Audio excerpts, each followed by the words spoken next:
Hello student. तो आज की वीडियो में हम लोग डिस्कस करने वाले हैं कि क्लास 11th की फिजिक्स आपको कैसे स्टार्ट करनी है। कई बच्चों ने एनसीईआरटी पढ़ना शुरू कर दिया था और भी किताबें पढ़नी शुरू कर दी हैं, तो उन बच्चों को काफ़ी प्रॉब्लम आ रही है और वो कह रहे हैं कि सर चैप्टर कैसे पढ़ें, शुरू के चैप्टर समझ में नहीं आ रहे हैं। तो उनके लिए वीडियो बहुत ही इंपॉर्टेंट है, लास्ट तक वीडियो को जरूर देखें कि आपको फिजिक्स की शुरुआत 11th क्लास की कैसे करनी है।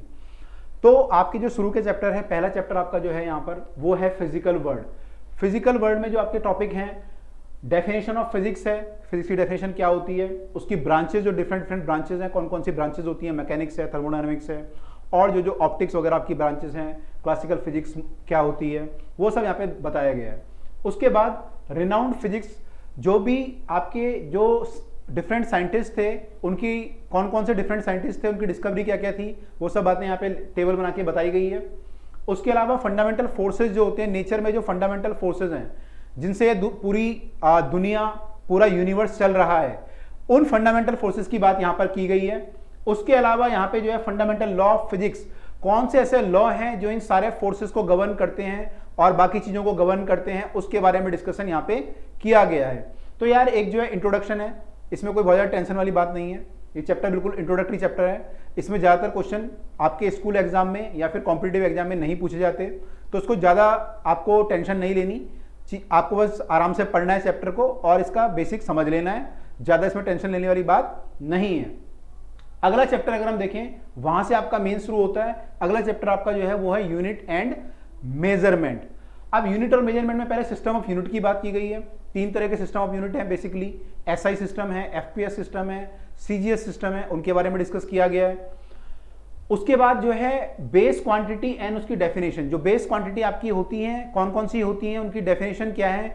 7 बेस क्वांटिटी हैं, उनकी डेफिनेशन दी गई है, वो सब वहां पे दिया गया है। बच्चे यहाँ पे पूछते सर क्या याद करनी है, वो क्या हमें डेफिनेशन याद करनी है? नहीं, कोई रिक्वायरमेंट नहीं है। यूजुअली वो भी एग्जाम में नहीं पूछी जाती हैं। अब भाई कई बच्चों के स्कूल में लेकिन थोड़ा सा आगे चले जाते हैं टीचर और वो पूछ लेते हैं, लेकिन ये बहुत रेयर होता है। ठीक है, तो ज्यादा टेंशन वाली बात नहीं है, ये भी आपको याद नहीं करना। फिर है मेजरमेंट ऑफ लेंथ, स्मॉल और लार्ज। तो इसमें बहुत बड़ी जो लेंथ होती है, जैसे कि सूरज से पृथ्वी की दूरी, लाइट ईयर क्या होता है, ये सब डिस्कस किया गया, जो बड़ी बड़ी लेंथ है।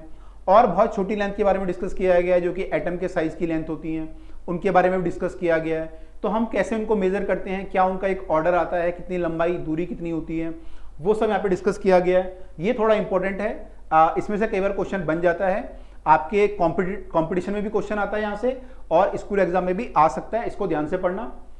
उसके अलावा मेजरमेंट ऑफ मास, जो मास होता है, बड़ा मास और छोटा मास, उसकी रेंज क्या होती है, उसके बारे में डिस्कस किया गया है। तो यहाँ पे भी ज्यादा कोई पढ़ने वाली चीज नहीं है। मेजरमेंट ऑफ टाइम के बारे में डिस्कस किया गया, ये भी बहुत इंपॉर्टेंट नहीं है। तीसरा, उसके आगे जो डिस्कशन है वो है एरर टाइप एंड कैलकुलेशन। ये इंपॉर्टेंट है, ये चीज आपको 12th क्लास तक काम आने वाली है। इसको ध्यान से पढ़िएगा कि डिफरेंट टाइप के एरर कौन से होते हैं और उनकी कैलकुलेशन कैसे की जाती है।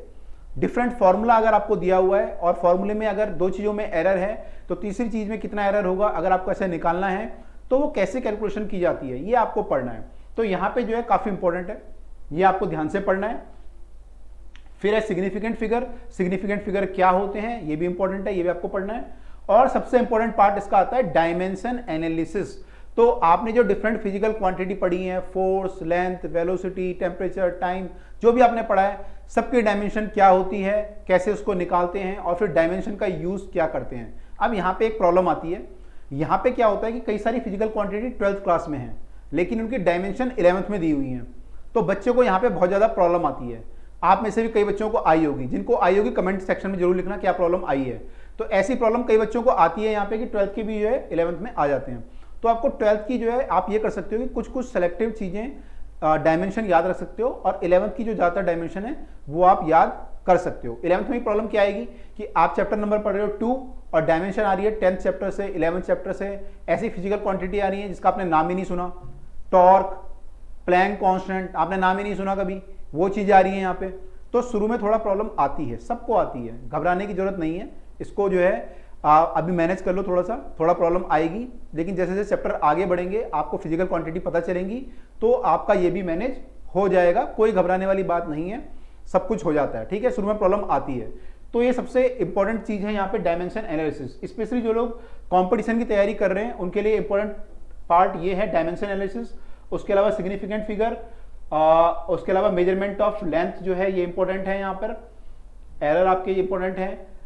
ये आपके मेनली जो है इंपॉर्टेंट पार्ट यहाँ पे हैं जो लोग कंपटीशन की तैयारी कर रहे हैं।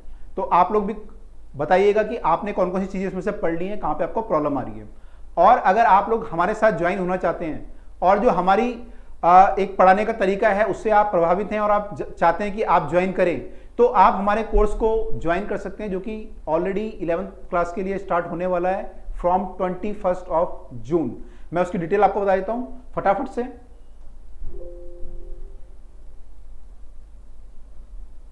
तो ये फ्रेश बैच है जो कि 21 जून से स्टार्ट होने वाला है। उसमें जो है आपको जो लोग आर्ट्स वाले हैं वो आर्ट्स के लिए भी ले सकते हैं, जो कॉमर्स वाले हैं वो भी, और साइंस वाले सबके लिए बैच है। अलग अलग बैच यहाँ पे बनेंगे। साइंस में भी जेई का अलग बैच है, नीट का अलग बैच है, और उसमें भी आपको और भी ऑप्शन दिए गए हैं, जैसे आप नीट प्लस आईएएस का फाउंडेशन की तैयारी कर सकते हैं या जेई प्लस एनडीए कर सकते हैं। कई सारे ऑप्शन यहाँ पे अवेलेबल हैं। इनकी जो प्राइस है बहुत ही अफोर्डेबल आपके लिए रखी गई है।